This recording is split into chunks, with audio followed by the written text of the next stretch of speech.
அகிம்சை பாதையும் உறுதியை தாருங்கள் சுதந்திரத்தை தருகிறேன் என்ற நேதாஜி சுபாஷ் சந்திர போஸின் கம்பீர முழக்கமும் தூக்குவேரை கூட புன்னகையோடு நின்ற மாவீரன் பகத்சிங்கின் ஒப்பற்ற தியாகமும் நம் தாய்மொழிக்கு அசைக்க முடியா அஸ்திவாரமிட்டன.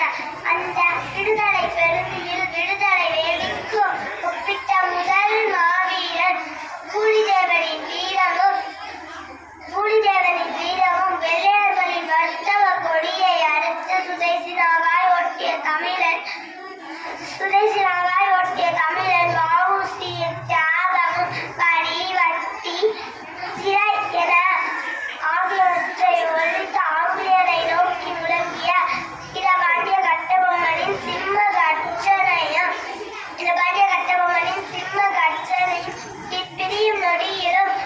உயிர் பிரியும் நொடியிலும் தாய் சுதந்திர கொடியை மண்ணில் ஏந்திய திருப்பூர் குமரனின் தாய்நாட்டு கற்று முனைந்ததால் தான் நாம் இந்த சுதந்திர காற்றை சுவாசிக்க முடிகிறது. தேசபக்தி என்றால் என்ன என்பதற்கு தன் உயிரையே பதிலாக்கிய மாவீரர்கள் வாழ்ந்த புண்ணிய பூமி இது. இன்று நாம் வெறும் வீர வரலாற்றை போற்றுவதோடு நின்றுவிடக்கூடாது.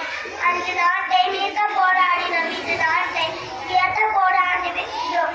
இளைய சமுதாயமே ஒரு விடத்த கண்ணீராய் வாகாவா, உறுதி கொண்ட நெஞ்சினாய் வாகாவா என்று பாரதி நடைப்பை ஏந்தி எழுவோம். சின்னஞ்சிறு கதைகள் பேசி பல வேடிக்கை மனிதரை போல நீ வீழ்வேன் என்று நினைத்தாயோ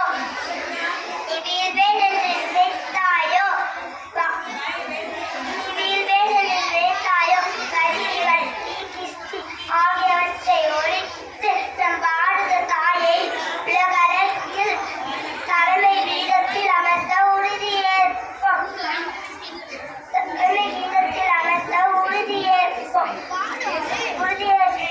சரித்திரத்தில் தடம் படிப்போம். விண்ணில் பறக்கும் பூவர்ண கொடி தேசமெங்கும் பறக்கட்டும். ஆய்கழித்தலுக்கு நன்றி கூறி